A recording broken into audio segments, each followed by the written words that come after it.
बिस्मिल्लाहिर्रहमानिर्रहीम। 10th class lecture number 5B और उसका पार्ट 2 है। हम एक्सरसाइज 5.2 डिस्कस कर रहे थे, जिसमें हमने पार्ट 1 में क्वेश्चन नंबर 1 और क्वेश्चन नंबर 2 डिस्कस किया था। अब हम क्वेश्चन नंबर 3 और क्वेश्चन नंबर 4 अब हमने इसको डिस्कस करना है। ठीक है, क्वेश्चन नंबर 3 मैंने लिखा है यहाँ पर कि अगर एक यूनिवर्सल सेट गिवन है और उसके एलिमेंट्स 1 से लेकर 10 तक हैं और ए सेट है और उसके एलिमेंट्स हैं 1, 3, 5, 7, 9 मीन ऑड नंबर्स हैं, और बी एक और सेट है जिसमें प्राइम नंबर्स दिए हुए हैं। फर्स्ट 4 प्राइम नंबर्स हैं 2, 3, 5 और 7।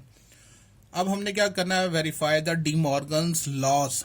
हमने ये दोनों लॉज जो हैं वेरीफाई करने हैं। ठीक है, हम फर्स्ट लॉ को जो है यहाँ पे डिस्कस करते हैं। सबसे पहले फर्स्ट लॉ जो है हमारे पास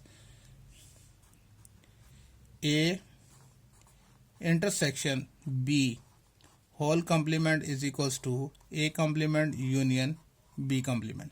ठीक है, सबसे पहले तो इसकी लेफ्ट हैंड साइड लेते हैं। हम कहेंगे लेफ्ट हैंड साइड, और लेफ्ट हैंड साइड में क्या है हमारे पास, A intersection B whole complement. ठीक है, अब हमने इसको कौन सा है सॉल्व करना है। हम बताएंगे यहाँ पर कि A intersection B whole complement equal to होता है universal set difference A intersection B. तो सबसे पहले हम ए इंटरसेक्शन बी हमने ये मालूम करना है। तो ए इंटरसेक्शन बी कैसे फाइंड करेंगे, पहले ए का सेट लिखेंगे और ए के सेट के एलिमेंट्स हैं 1, 3, 5, 7 और 9। इंटरसेक्शन का साइन, बी सेट के एलिमेंट्स कौन से हैं, 2, 3, 5 और 7। तो ए इंटरसेक्शन बी क्या आएगा हमारे पास answer. Intersection mean common elements, तो इन दोनों में हमने कॉमन एलिमेंट्स तलाश करें तो एक 3 है, ठीक है, 5 और 7। तो ये आंसर आ गया ए इंटरसेक्शन बी। तो अब हम ये मालूम कर सकते हैं A intersection B whole complement. तो हम यहाँ लिखते हैं A intersection B whole complement is equals to universal set difference A intersection B.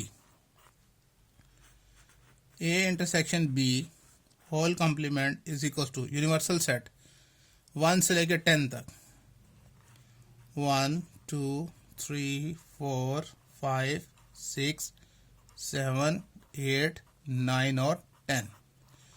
Difference A intersection B वो हमने ये मालूम किया हुआ है 3, 5 और 7।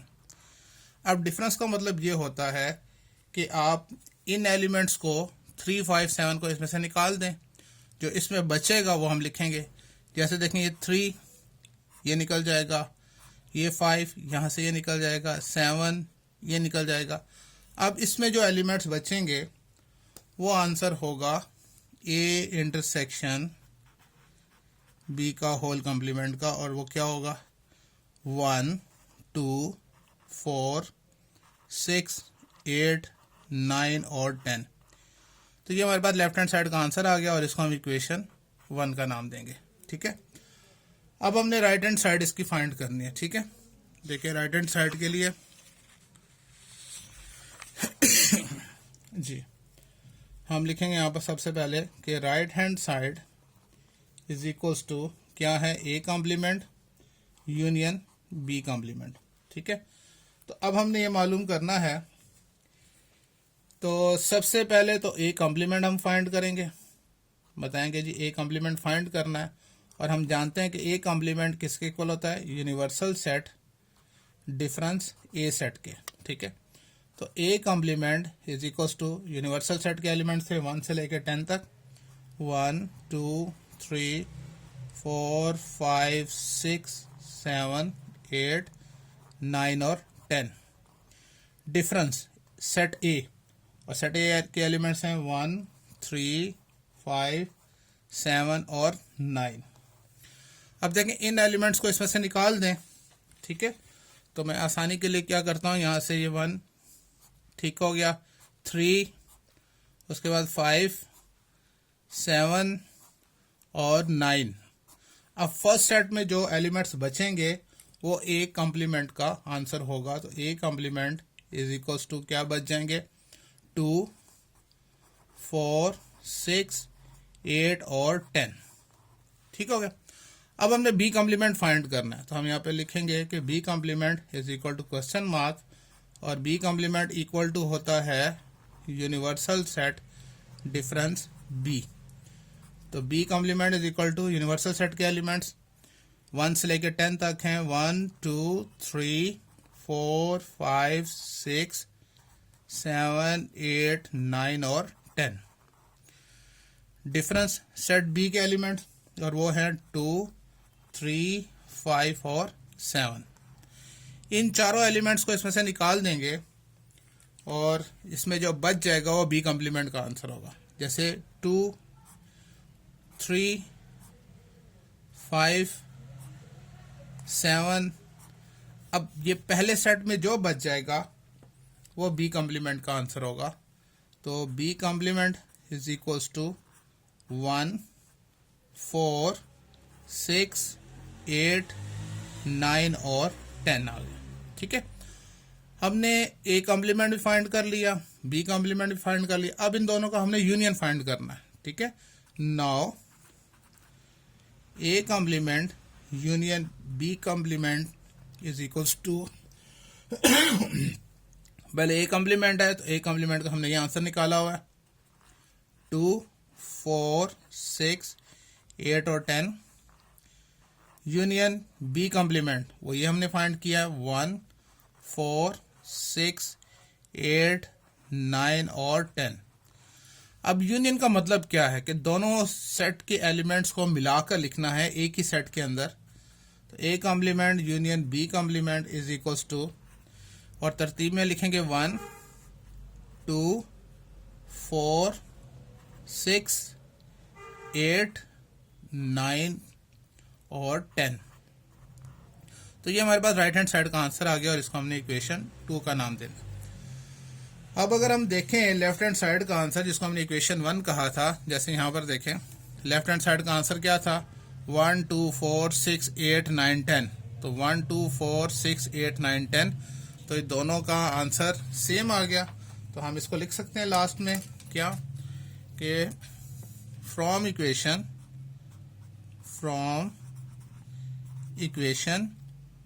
1 and 2 it is proved that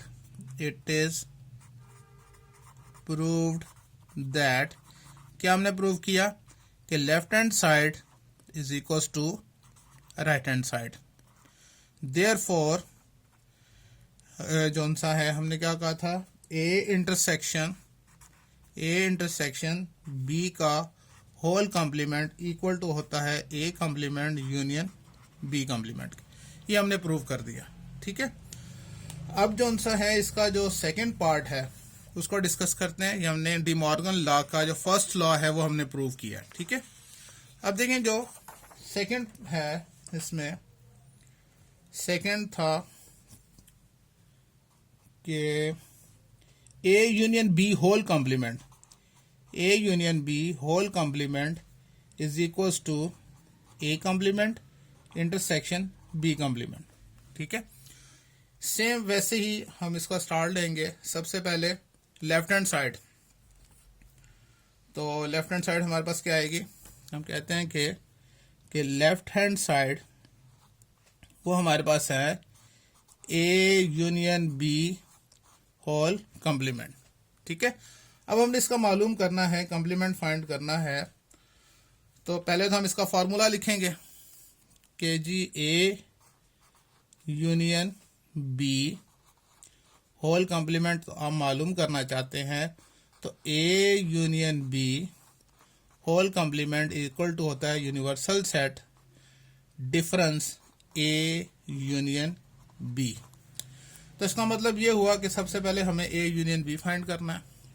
चलें, ए यूनियन बी ये हमने मालूम करना है। तो A union B is equal to पहले ए का सेट और उसके एलिमेंट्स क्या हैं 1, 3, 5, 7 और 9 यूनियन बी के सेट के एलिमेंट्स हैं 2, 3, 5 और 7। इन दोनों का यूनियन, इन दोनों सेट्स के एलिमेंट्स को मिलाकर एक सेट में लिखना है। तो A union B is equals to क्या आ जाएगा, 1, 2, 3, 5, 7 और 9। ठीक है, 1, 2, 3, 5, 7, 9। ए यूनियन बी फाइंड हो गया। तो अब जो सा है नाउ हम फाइंड कर सकते हैं कि A union B whole complement is equals to universal set difference A union B. इनकी वैल्यूज लगाते हैं। A union B whole complement is equal to universal set, और यूनिवर्सल सेट के एलिमेंट्स हैं 1 से लेकर 10 तक। 1, 2, 3, 4, 5, 6, 7, 8, 9 और 10। डिफरेंस ए यूनियन बी, ये हमने एलिमेंट के सेट निकाला हुआ है 1, 2, 3, 5, 7 और 9। ठीक है, ये एलिमेंट्स आ गए। अब जो सा है इन एलिमेंट्स को इसमें से निकाल दें, जो इसमें बच जाएंगे वो ए यूनियन बी का होल कॉम्प्लीमेंट कहलाएंगे। जैसे ये 1 कैंसिल हो गया, 2 हो गया, ठीक है, 3, उसके बाद 5, 7 और 9। अब इसमें पहले सेट में कौन कौन से एलिमेंट्स बच गए, वो आंसर किसका है, ए यूनियन बी का whole complement. A union B whole complement is equals to 4 और 6, 8, 10। तो ये हमारा लेफ्ट हैंड साइड का हमारा आंसर आ गया, और इसको हमने कहना है इक्वेशन 1। ठीक है, अब हमने राइट हैंड साइड देखनी है इसकी जी। तो right hand side is equals to क्या है, A complement intersection B complement. ठीक है, अब हमने दोनों मालूम करने हैं, ए कॉम्प्लीमेंट भी फाइंड करना है और बी कॉम्प्लीमेंट भी फाइंड करना है। तो पहले यहाँ पे बताएंगे जी, ए कॉम्प्लीमेंट फाइंड करना है, और हम जानते हैं कि ए कॉम्प्लीमेंट इक्वल टू होता है यूनिवर्सल डिफरेंस सेट ए जी। तो A complement is equal to universal set, उसके एलिमेंट्स हैं 1, 2, 3, 4, 5, 6, 7, 8, 9 और 10। डिफरेंस सेट ए, और सेट ए के एलिमेंट्स हैं 1, 3, 5, 7 और 9। इन एलिमेंट्स को इसमें से निकाल दें तो देखें क्या, 1 निकल जाएगा, 3, 5, 7, 9। अब पहले वाले सेट में जो एलिमेंट्स बचेंगे वो ए कॉम्प्लीमेंट का आंसर है, और वो कौन से एलिमेंट्स हैं होंगे, 2, 4, 6, 8 और 10। ये हमने ए कॉम्प्लीमेंट फाइंड कर दिया। ठीक है, अब बी कॉम्प्लीमेंट हमने फाइंड करना है। देखें बी कॉम्प्लीमेंट, तो सबसे पहले तो बताएंगे जी हमने बी कॉम्प्लीमेंट फाइंड करना है, फिर बताएंगे जी बी कॉम्प्लीमेंट तो इक्वल टू होता है universal difference B. Values put करते हैं, B complement is equal to universal set 1, 2, 3, 4, 5, 6, 7, 8, 9 और 10। डिफरेंस सेट बी के एलिमेंट्स 2, 3, 5 और 7। अब इन एलिमेंट्स को इसमें से निकाल दें, मीन 2, 3, 5, 2, 3, 5 और 7। अब जो पहले सेट में बचेगा वो बी कॉम्प्लीमेंट के एलिमेंट्स होंगे। तो B complement is equals to क्या आएगा, 1, 4, 6, 8, 9 और 10। ठीक है, अब बी कॉम्प्लीमेंट भी हमने मालूम कर लिया और ए कॉम्प्लीमेंट भी हमने मालूम कर लिया। अब इन दोनों का हमने इंटरसेक्शन फाइंड करना है। ठीक है, तो लिखते हैं नाउ हमने क्या फाइंड करना है, A complement intersection B complement अब हमने फाइंड करना है। ठीक है ना, तो लिखते हैं यहां पर कि A complement intersection B complement is equal to A complement जो हमने सेट पहले मालूम किया था उसके एलिमेंट्स है 2, 4, 6, 8 और 10। इंटरसेक्शन बी कॉम्प्लीमेंट के एलिमेंट्स क्या हैं? 1, 4, 6, 8, 9 और 10। इंटरसेक्शन का मतलब ये है जो दोनों में कॉमन एलिमेंट्स हैं वो हमने लिखने हैं। तो A complement intersection B complement is equals to, जी कॉमन एलिमेंट्स कौन से हैं? 4, ठीक, 6, 8 और 10। ये राइट हैंड साइड का आंसर आया और इसको इक्वेशन 2 का नाम देंगे। ठीक है, अब जरा देखें यहां पर जो लेफ्ट हैंड साइड थी ये 4, 6, 8 और 10, और राइट हैंड साइड भी क्या है? 4, 6, 8 और 10। तो ये जो सा है वो क्लियर हो गया। तो हम लिख सकते हैं लास्ट में क्या कि from equation 1 and 2 it is proved that ये साबित हो गया क्या है कि left hand side is equals to right hand side. Therefore तो हमने लॉ कौन सा प्रूव किया कि A union B whole complement equal to होता है A complement intersection B complement.